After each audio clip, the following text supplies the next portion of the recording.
tenemos la competencia de Harrison Ford en el pabellón de WWF, así que hay mucha gente que está aquí a la esquina.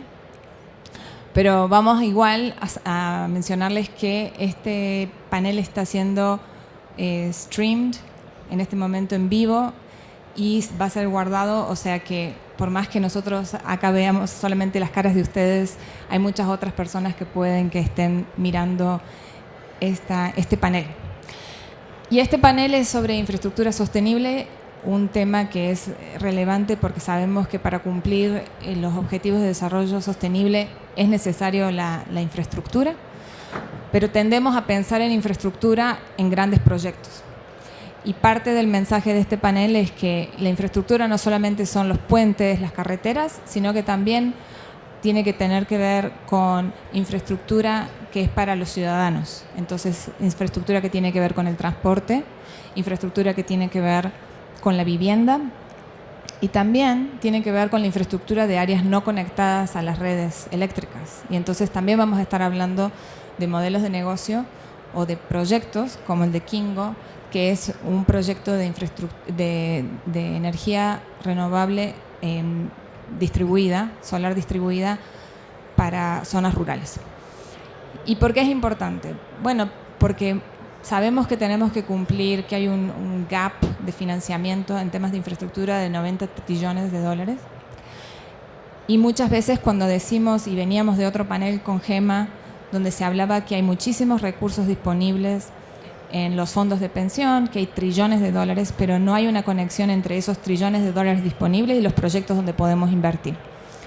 Y parte del tema que creemos nosotros, por lo menos en el grupo BID, que hace que no fluyan totalmente, es que hay que saber qué es verde o qué es sostenible y qué no. Y para eso empezamos a trabajar con el grupo BID el año pasado, hace 2 años, en un marco de infraestructura sostenible, para decir, bueno, a cualquier inversor, esto es y esto no es infraestructura sostenible. Y los temas o las dimensiones que tienen en cuenta la infraestructura sostenible tienen que ver con no solamente lo económico y financiero, sino también lo social, lo medioambiental, lo institucional, el marco regulatorio en el que están. O sea, son 4 grandes dimensiones, 64 indicadores, que estamos trabajando ahora con distintas iniciativas para poder ponerlos de una manera más simple para los inversores institucionales para acarrear recursos a este tipo de infraestructuras. Pero más allá de si tenemos un estándar o si tenemos un marco de infraestructura, sí sabemos que existen ya proyectos de infraestructura sostenibles como los que vamos a ver hoy y sabemos que también puede haber oportunidades para empezar a movernos de la infraestructura no sostenible o menos sostenible hacia la más sostenible. Entonces, el panel, como les mencionaba antes, tenemos a Luis Castilla de Acciona, que nos va a dar una visión un poco más grande de opciones de infraestructura más sostenible a nivel de escala. Luego tenemos a Juan de Antonio, que es el CEO de Cabify, una empresa de movilidad urbana muy importante en la región, están en 12 países. Luego tenemos a Gonzalo Pisuto, que viene de Vinte, es una empresa de vivienda social en México y nos va a contar un poco el proceso que han hecho ellos en los últimos 16 años con la vivienda sostenible. Y finalmente tenemos a JJ, que viene de Kingo Energía, una empresa de Guatemala que está extendiendo su trabajo hacia Colombia, que tienen un modelo muy interesante de no solamente llevan energía renovable, pero es energía renovable, solar específicamente, a áreas no conectadas a la red por un sistema de pay as you go. Entonces tenemos desde lo grande a lo pequeño y esto puede darnos una visión más general de cuáles pueden ser las oportunidades y cuáles son las brechas que tenemos para mover más la agenda de infraestructura sostenible. Entonces, con este marco, le voy a pedir a Luis que nos cuentes un poco cuáles son las oportunidades que vos ves, cuáles son los desafíos que vos ves para movernos más hacia la infraestructura sostenible.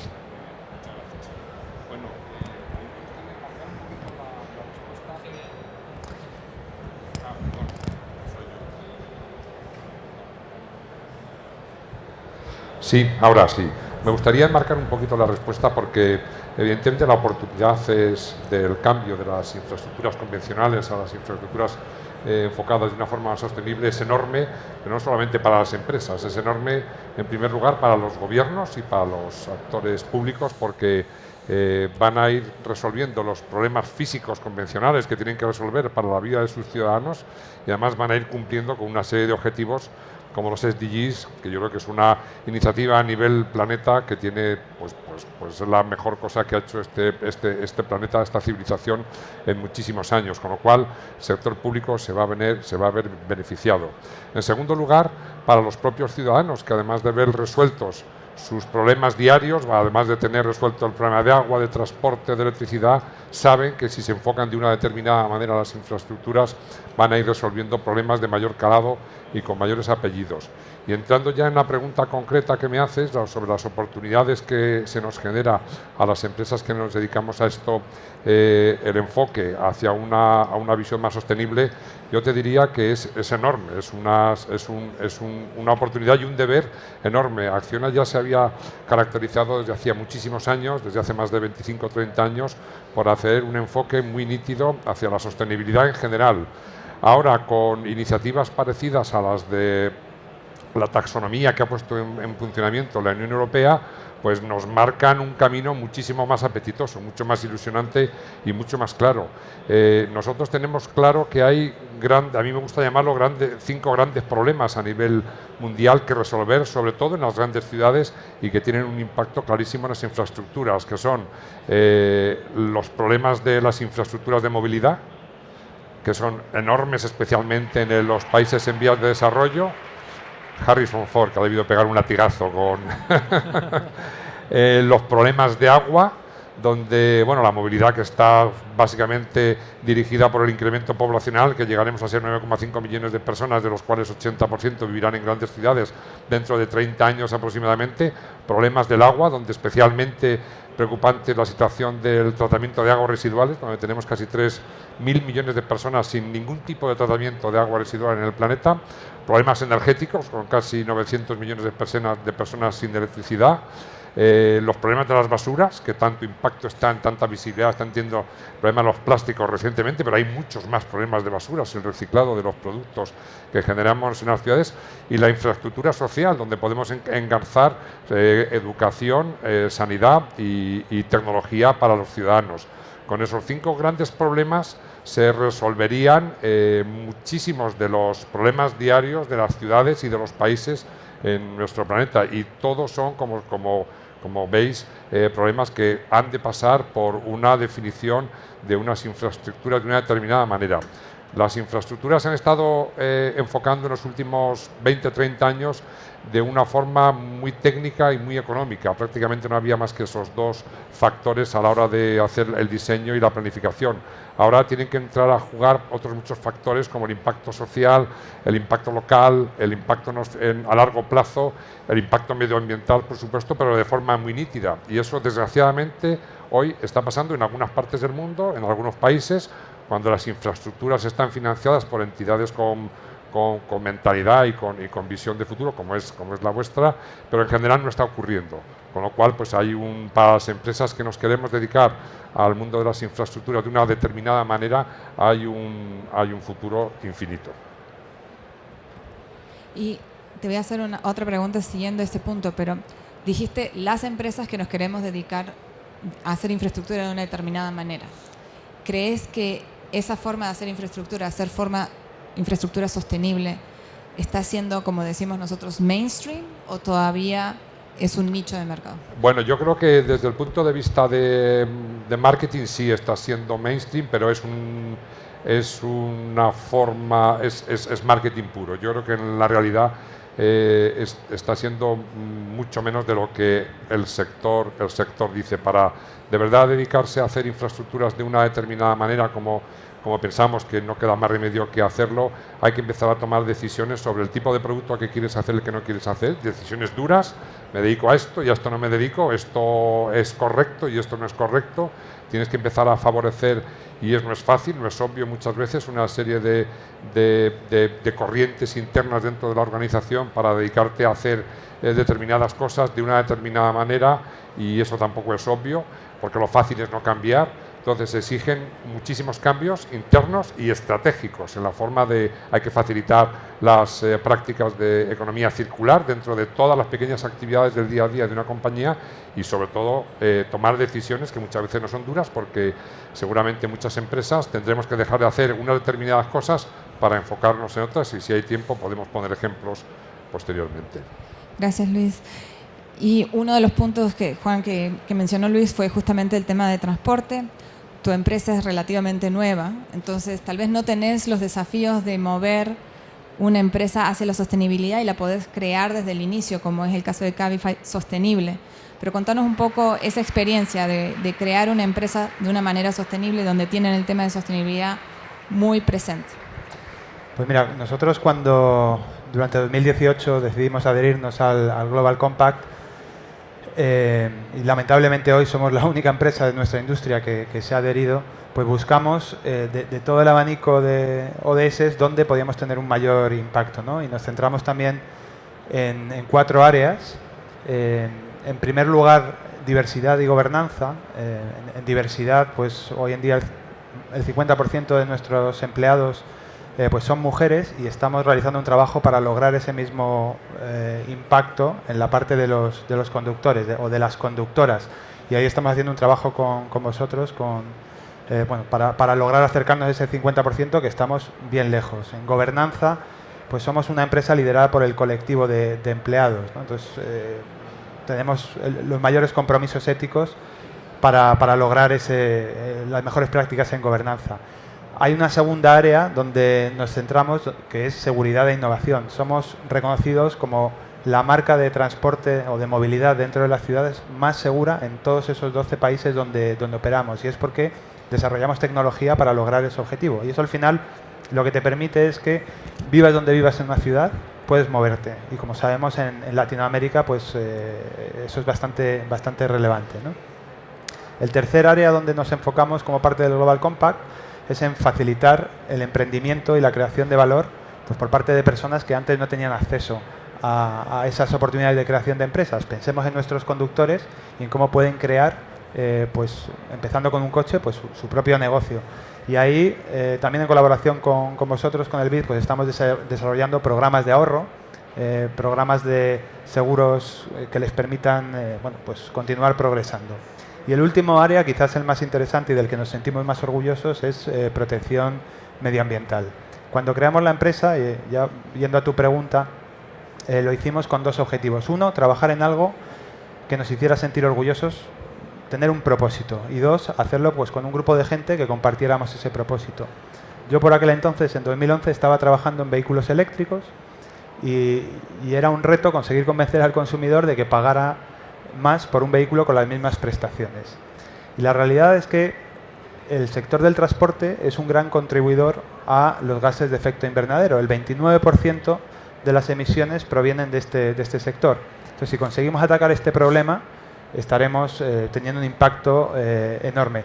Y de ese 29%, la mitad, en torno al 14%, pues viene de vehículos particulares. Los vehículos particulares no solo generan toda esa contaminación, sino que además en las ciudades ocupan el 60% del espacio.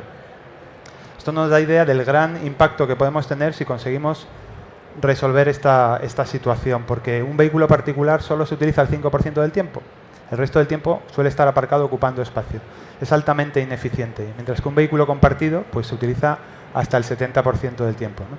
Entonces, en Cabify empezamos con este propósito. Y también reconocemos que no se pueden dejar las cosas para después, que hay que empezar con lo que puedas hoy. Y desde enero de 2018 compensamos todas las emisiones que se producen directa o indirectamente en nuestra empresa. Es decir, cuando alguien se sube a un Cabify en cualquiera de los 12 países donde operamos, estamos compensando esas emisiones. Cuando un empleado vuela a una oficina o utiliza el transporte público o va en coche a una oficina, también lo estamos compensando. Eso es lo que estamos haciendo hoy, o desde enero de 2018. Y también me da pena decir que somos la única empresa en la industria que está haciendo eso, la industria de movilidad.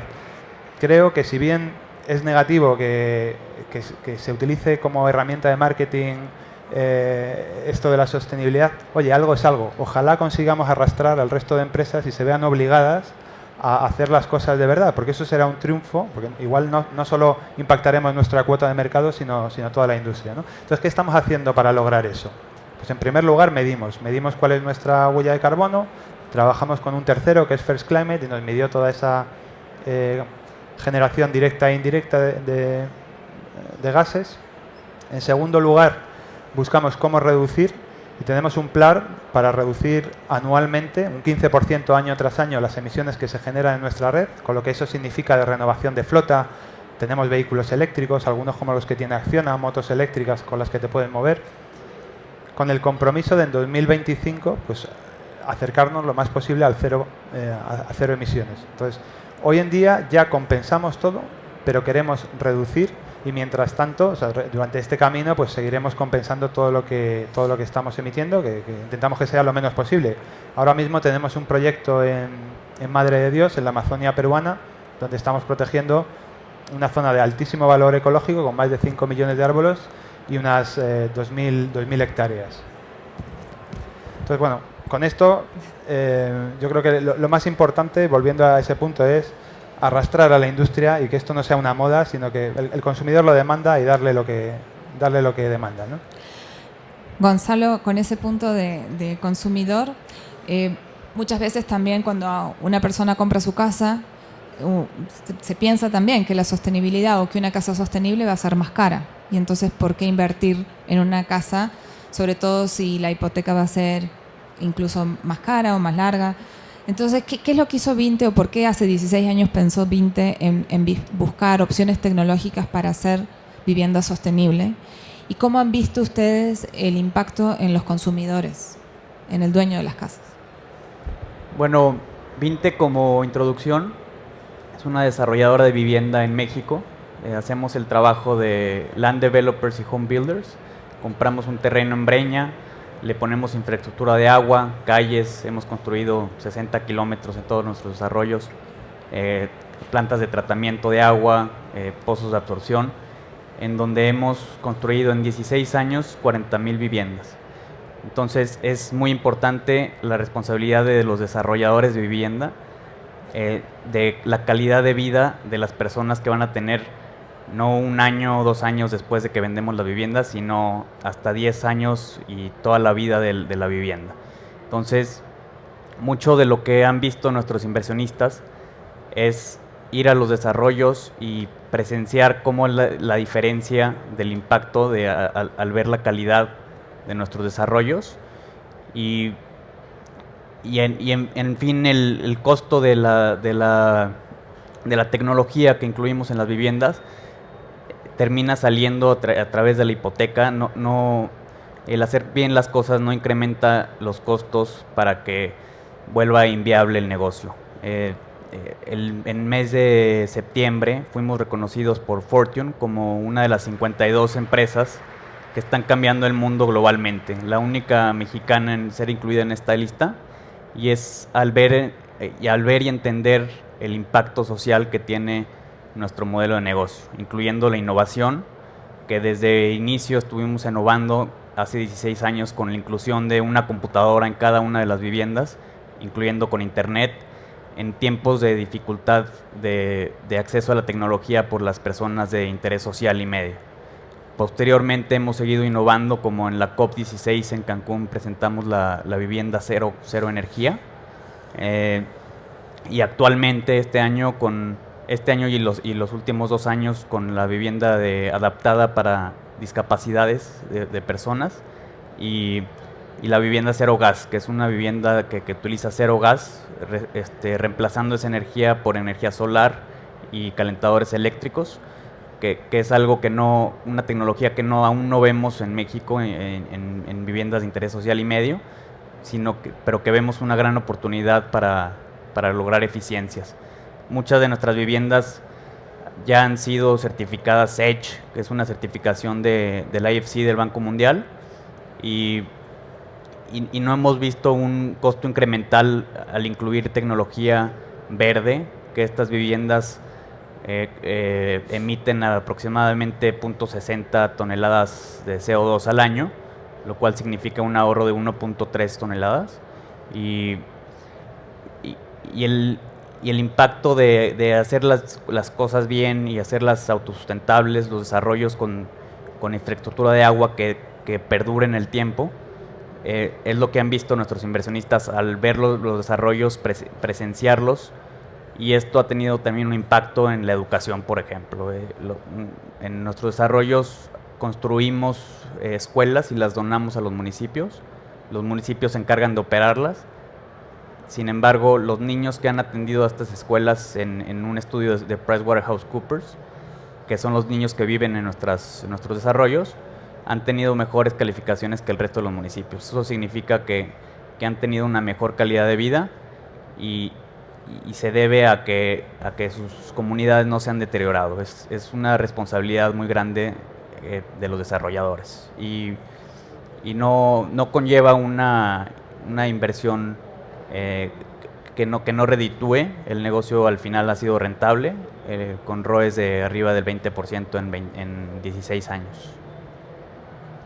Gracias, Gonzalo. Después te voy a volver a preguntar cosas, sobre todo en el tema de mercado de capitales que nos mencionaste ayer, cómo sacaron el bono, pero antes de pasar a la segunda ronda de preguntas, JJ, mencionábamos ayer que hay 1.000 millones de personas sin electricidad. Es difícil pensarlo cuando todos tenemos nuestros celulares, que haya gente que tiene celular pero no tiene electricidad en su casa. Y parte de lo que ustedes estaban tratando de hacer en Kingo Energía es justamente lograr llevar la electricidad a estas zonas rurales. Y lo han hecho de una manera bastante novedosa, pero contanos un poco de por qué iniciaron en un proyecto que es bastante innovador, pero que también tiene bastantes dificultades de sacarlo adelante. Sí, sin duda. ¿Me escuchan? Ahí está. Pues yo a nivel personal tuve la suerte de involucrarme con este proyecto hace unos 6-7 años, cuando pues un amigo, Juan Fermín, quien la inició, me cuenta la idea y me lleva al campo en Guatemala, y a mí me sorprendió mucho ver la cantidad de casas que habían en mi país desconectadas de la red.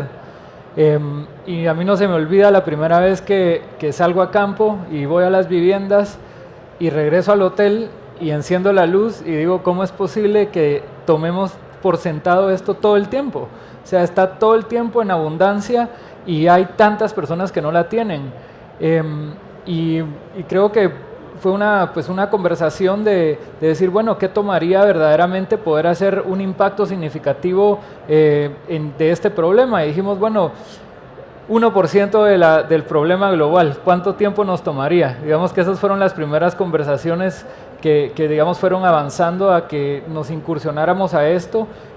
Obviamente hemos tenido muchísimos aprendizajes desde el lado de la tecnología, de la comercialización, del financiamiento, entendiendo las dificultades que tiene este proyecto, porque al final es un proyecto de infraestructura distribuida. Y obviamente pues somos una empresa de tecnología, pero requiere inversiones del tamaño de proyectos de infraestructura grandes, de redes, ¿no? Solo que lo estamos logrando hacer a una décima parte de lo que una red lo puede lograr. Entonces en Kingo hemos logrado pues llevarle energía a usuarios, y no solo energía, sino digamos lo que hoy le llaman la Utility 3.0, que es que la utility ya no solo te lleva energía, sino te lleva los componentes, te lleva la refrigeradora, la televisión, las luces, te lleva todos los componentes para mejorarle la vida a las personas. Entonces es pensar en el utility como un canal de mejoramiento de vida, y no solamente ahí te doy la energía y tú mira cómo la consumes. Entonces creo que es un cambio muy importante en la forma en que pensamos en los utilities, y también pues el hecho de poder no solo atacar dos problemas. Uno es la falta de acceso a la energía y lo otro es llevarles energía sostenible. Entonces están, digamos, impactando en dos lados de la forma en la que lo hemos estado haciendo, y pues evidentemente tenemos unas 60,000 familias ahorita de 250 millones más o menos de personas que están desconectadas. Nosotros decimos, esto no es un sprint, es una maratón que hay que correrla juntos con mucha gente al lado, y mucha gente tiene que empujar esto porque es un problema que no se va a solventar de la noche a la mañana y requiere el apoyo y la coordinación de muchísimas instituciones para que esto, digamos, pueda ser viable. Sí, gracias. Y además, mientras más uno conoce la empresa y conocer los desafíos incluso tecnológicos que tuvieron ustedes con el software, que la primera versión fue hackeada y tuvieron que como que aprender de qué podía ser el hackeo que le podían hacer para crear un software que sea más fuerte. Creo que toda esa historia también es cómo vamos innovando para tratar de en realidad prestar un servicio en zonas aisladas que de otra manera no llegaría. Y hablando de tecnología, tal vez te saltaría a vos, Juan, para que nos contaras un poco cuál crees que es el rol de la tecnología hoy por hoy en ayudar a dar una mejor calidad de vida. La tecnología, cuando estudias el curso que hice de economía ahí en la universidad, me dijeron, no, la tecnología empuja la barrera de precio-calidad, ¿no? Entonces te habilita a ser más competitivo. O sea, al final la tecnología es un habilitador. En nuestro caso en concreto, pues habilita a compartir. Hablábamos de esa alta ineficiencia del vehículo particular, pues nos permite compartir. Nos permite compartir además vehículos en los que podemos invertir más, porque salen las cuentas, porque un vehículo eléctrico pagado entre muchos es mucho más económico que un vehículo de combustión pagado entre las mismas personas, porque el incremento del uso hace que sea más rentable, ¿no? También nos ayuda a aportar ese servicio con seguridad. O sea, no solo habilita el poder compartirlo, sino el que lo hagas en unas condiciones que sean adecuadas, que no haya violencia entre los participantes en esta comunidad, y también que haya muchos menos accidentes. Al final, si logramos que estos vehículos sean verdaderamente autónomos, o cada nivel de tecnología que añades limita los accidentes. Ahí ya los vehículos que te puedes comprar en la calle muchas veces tienen control de carril y demás, entonces te aporta seguridad.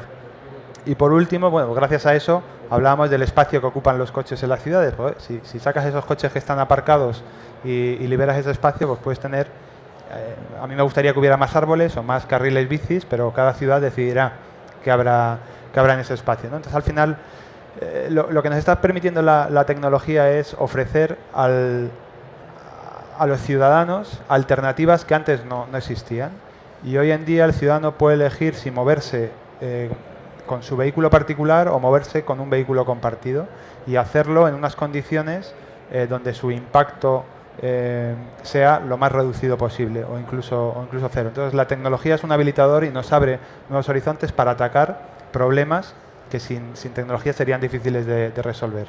Que alguno de estos problemas los ha causado la propia tecnología, pero si hacemos el uso adecuado de ella, podremos resolver este embrollo en el que estamos, ¿no? Gonzalo, volviendo a tu punto, porque además creo que parte de lo que estabas mencionando era justamente cómo se incluía tecnología en el diseño de casas, ¿no? O sea que ustedes están haciendo la inclusión de nuevas tecnologías, y si podés responder a la pregunta de cómo están incluyendo nuevas tecnologías en el diseño de casa y qué está frenando la expansión del modelo de negocio de viviendas sostenibles, si es justamente la existencia de tecnologías disponibles en un mercado específico como el de México, pero también tal vez complementar o iniciar tu respuesta contando un poco cómo han ustedes accedido a los mercados de capitales a través de las emisiones de bonos. Bueno, el tema de tecnología, creo que también el gobierno de México ha tenido un rol importante en incentivar a las desarrolladoras a que incluyan materiales sustentables en las viviendas. Nosotros incluimos temas como calentadores solares. Estamos iniciando en Monterrey, Nuevo León, en un estado de México, un desarrollo de aproximadamente 700 viviendas, en donde no le damos opción al cliente el adquirir la vivienda con o sin calentador solar. Entonces es parte de las viviendas. Tenemos, por ejemplo, en las viviendas cero gas incluimos cocinas de inducción magnética, las cuales son muy usadas en Europa. En México no se han utilizado mucho. Sin embargo, hemos visto que aumenta la eficiencia de las viviendas. Utilizamos materiales sustentables como la cascarilla de arroz, que es parte de nuestras innovaciones, un aislamiento de novideza, que es un material sustentable, y conforme vamos avanzando hemos ido innovando y aprendiendo paso a paso. Respecto a la pregunta del mercado de capitales y de deuda, hemos participado con inversiones de banca de desarrollo global, tal como el BID, que actualmente es el BID Invest, que actualmente es de nuestros accionistas. El IFC desde el 2008 han participado en 20. DEG de la KfW también ha invertido recientemente en uno de nuestros bonos sustentables, y Proparco en junio de 2019 adquiriendo el 7% de la compañía del capital. En 2018, en agosto, hicimos la emisión del primer bono sustentable por un desarrollador de vivienda en Latinoamérica, el cual tiene una participación del BID Invest también, con una garantía parcial, la cual apoyó a que saliera con una mejor calificación y con un mayor apetito de inversionistas. El hecho de ser sustentable también ha traído mucho la atención de inversionistas de impacto, ya sea por el lado de la deuda o del capital, y lo que conlleva realizar una emisión sustentable es igual a un bono verde y un bono social. Entonces tiene el impacto del uso de los recursos, debe ser calificado por un tercero, que en nuestro caso fue Sustainalytics y una agencia local que se llama HR Ratings, las cuales ambas opinaron favorablemente al marco de referencia de bonos sustentables de 20, en donde parte de los requisitos verdes es, por ejemplo, el incluir materiales sustentables en las viviendas, la certificación de verdes de viviendas, que son la vivienda EDGE del Banco Mundial, el cual debe de ser 20% más eficiente en energía eléctrica, agua y materiales. De hecho, en las primeras 56 y 600 que llevamos en este año, la certificación consiguió una nueva categoría que se llama EDGE Advanced, lo cual pues fue algo muy positivo para la compañía. El ver que las viviendas que ya realizamos sin hacerle ninguna adaptación ya cumplen con esta certificación avanzada. Y bueno, finalmente la emisión del primer bono sustentable fue en 2018, y este junio, en 2019, hicimos la emisión de 2 bonos sustentables con la participación de DEG de la KfW. Gracias por explicar sobre todo lo de las tecnologías que van avanzando y que hay un rol también del gobierno para establecer ciertos estándares. Volviendo a vos, JJ, ayer mencionaste que hay 60 empresas en todo el mundo que hacen el tipo de negocio que ustedes están tratando de promover. Y teniendo en cuenta lo que dijiste, que es un nuevo modelo de utility, ¿ustedes colaboran, tratan de ver lecciones aprendidas? ¿Y cuál es la relación que tienen entre ustedes para superar los desafíos que enfrentan cuando hablan con un utility? Creo que a nivel general quizás no hay una conversación tan abierta, te diría, en el sector aún. Muchas de estas compañías, o la gran mayoría, están en África. Kingo tal vez estamos pues entre las top 10 del mundo a nivel de tamaño y de escala, pero creo que ha habido todavía un poco cerrado en cuanto a compartir, digamos, qué se está haciendo, aunque al final todo el mundo sabemos las tecnologías que se están usando, son commodities, ¿no? Paneles solares, baterías, electrónica, digamos que eso no es ningún secreto, ¿no?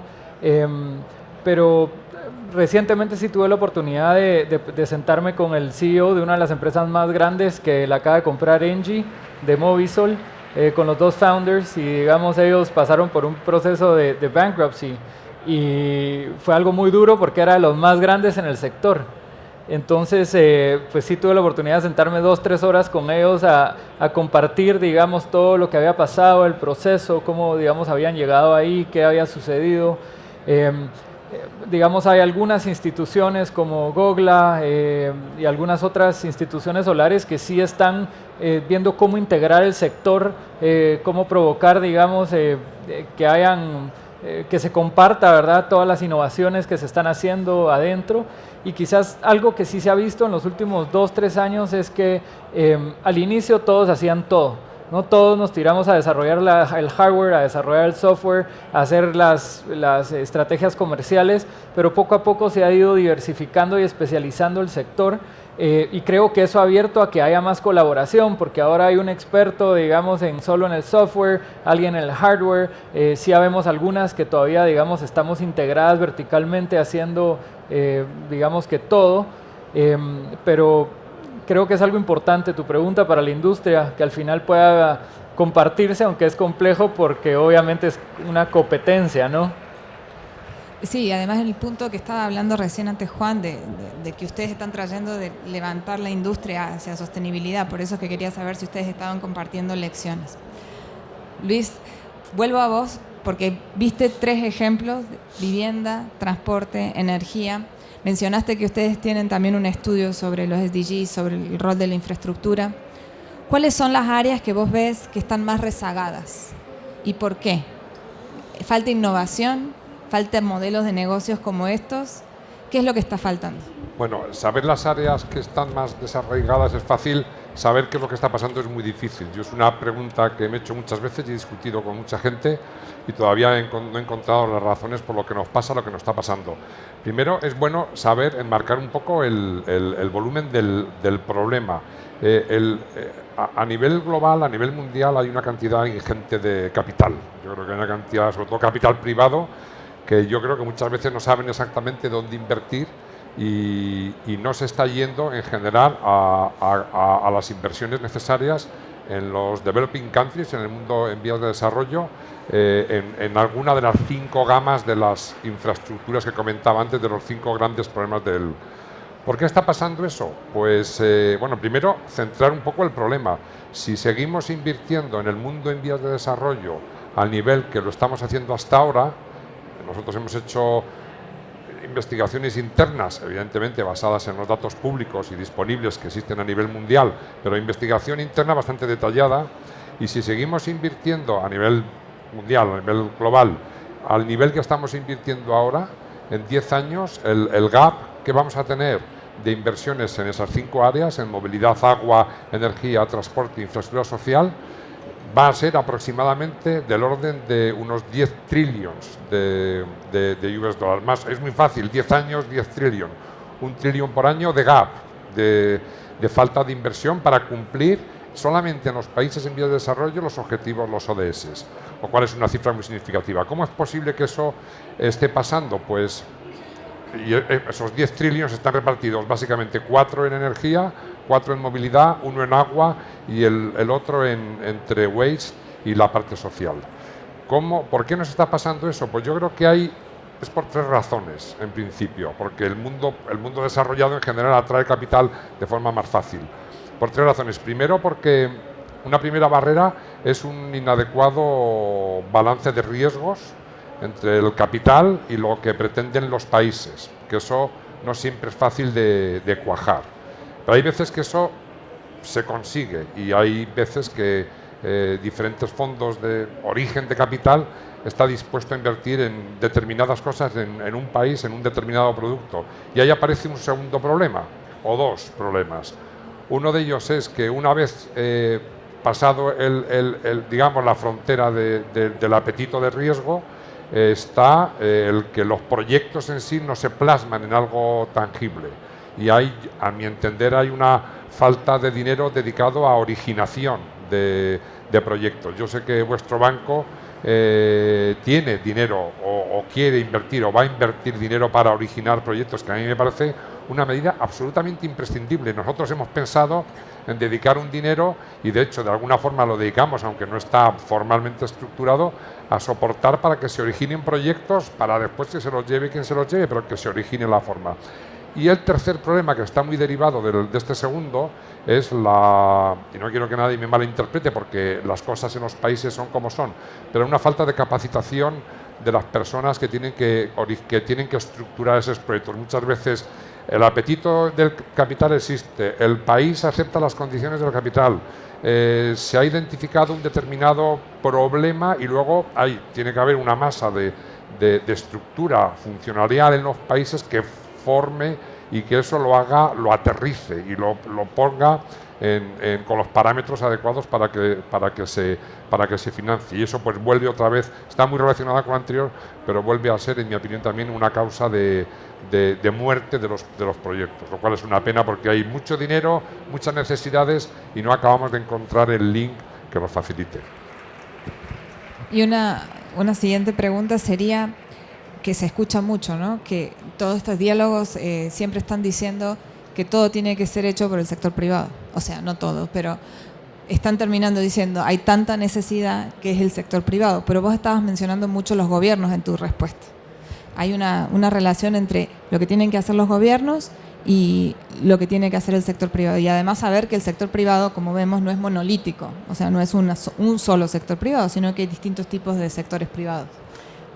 Bueno, yo estoy completamente de acuerdo, no todo, pero una parte de la participación público-privada bien organizada, con un equilibrio de riesgos lógico y justo, yo creo que es la única solución que tiene este planeta para hacer todas las cosas que tenemos que hacer, que son infinitas. Y no lo va a poder soportar los gobiernos, que además están sometidos al cortoplacismo de sus mandatos y a la restricción de sus presupuestos. Y el dinero del sector privado tiene que encontrar el acomodo razonable que además se cuadre con los intereses públicos y de los ciudadanos para poder acometer estas inversiones. O sea que yo lo tengo clarísimo que ese es el camino. Ok, ¿alguna pregunta? Gema, ¿algún comentario? ¿No? ¿Alguna otra pregunta? Si no, yo sigo preguntando. Juan. Mi pregunta tal vez un poco, ¿cómo reaccionarías a los comentarios que estaba hablando recién Luis sobre esta necesidad de encalzar los recursos, sobre todo en esto de hay necesidad de crear proyectos? Yo me imagino que como desarrollador inicial de una empresa pasaste por todas las etapas. ¿Cómo fue un poco y cómo ves esa? Nuestra industria es una industria que está siendo transformada y el sector del transporte es un sector regulado. Entonces nos hemos enfrentado con un problema similar, que es llegas a hablar con el gobierno y hay veces que, como bien dices y muy educadamente, pues no tienen la visión de largo plazo que necesita el país, porque sus mandatos tienen otros plazos, o directamente no son especialistas en esas materias y no entienden la complejidad del problema a resolver. Entonces, pues una labor del sector privado es intentar ayudar a entender la relevancia, pero claro, no somos objetivos, vemos las cosas desde nuestro prisma y ahí entran otros lobbies y se complica un poco la cosa. Yo creo que la voluntad política y la habilidad técnica de los responsables cuando tienen que tomar decisiones, bien porque el sector está regulado o porque requiere de la intervención del sector público, es muy importante. Y yo creo que ahí pues una organización multilateral que sea capaz de influir y hacer entender, pues como un agente neutro, si quieres, la relevancia de estos problemas y por qué ciertas decisiones hay que tomarlas, pues creo que puede contribuir mucho. Nosotros definitivamente es un problema al que nos hemos enfrentado, pero también, o sea, no solo en Latinoamérica, también en España, donde se ha dado una regulación del sector, ya hablando en más concreto, que te diferencia de taxis, de VTCs, de distintos tipos de licencias, cuando lo que importa es que en el futuro queremos más vehículos compartidos y menos vehículos particulares. Pero te enfrentas con barreras, con desconocimientos que son difíciles de superar, ¿no? ¿Algún comentario por parte de JJ o Gonzalo? Bueno, pues yo creo que debe de haber el mayor incentivos por todas las partes para mejorar los negocios de sustentabilidad y replicar los negocios que se hacen para tener un buen impacto en la sociedad. los gobiernos en hacer una transición ordenada de la regulación, los inversionistas, pues incentivar a que las empresas cambien a sus modelos a un impacto positivo, social y verde, y creo que todo ordenado puede haber muchas mejoras. JJ. Sí, yo creo que en nuestro sector en particular, digamos, de lo que mencionabas antes en tu pregunta, la alianza público-privada es algo que pues a nivel latinoamericano no se está dando todavía, aunque hemos estado haciendo avances con Kingo también, digamos, en Colombia, en Panamá, también proyectos en colaboración con el BID, porque al final son problemas de país, ¿no? Son problemas de país, de infraestructura, de recursos básicos, que si bien es cierto la tecnología está permitiendo llegarle a estas personas y los inversionistas de capital han permitido desarrollar la tecnología creyendo en los proyectos, pero definitivamente, y como decía antes, esto es un problema de escala. Para que esto funcione se necesita una masa crítica y eso quiere decir una masa crítica de inversión, de colaboradores y potencialmente con los gobiernos después poder trabajar para de verdad cerrar la brecha de oportunidades de las personas, porque sabemos que pues, la energía tiene una total correlación con la educación, con el progreso, con la salud. Obviamente nosotros lo tomamos por sentado, pero pasar tanto tiempo en estas comunidades te das cuenta de que es muy difícil salir de ahí sin unas herramientas tan básicas o recursos tan necesarios como es la energía. Gracias. Creo que hicimos un pantallazo general en distintos tipos de infraestructuras. Hay modelos de negocios interesantes que están tratando de resolver temas como provisión de energía, transporte, vivienda al ciudadano, porque al final de cuentas la infraestructura es para los ciudadanos. Tenemos que tener en cuenta que es para mejorar la calidad de vida de todos nosotros. Hemos innovado, hemos mejorado, pero todavía tenemos que llevar a escala. Y si los números de 10 trillones en los 10 próximos años es cierto y nos quedamos así, creo que vamos a tener un problema mucho más grande en 10 años. Y la verdad que 10 años pasan rapidísimo. Bueno, muchísimas gracias por acompañarnos. Creo que me están diciendo que hay un cóctel afuera también esperándonos. Y bueno, seguimos la conversación. Gracias. Gracias.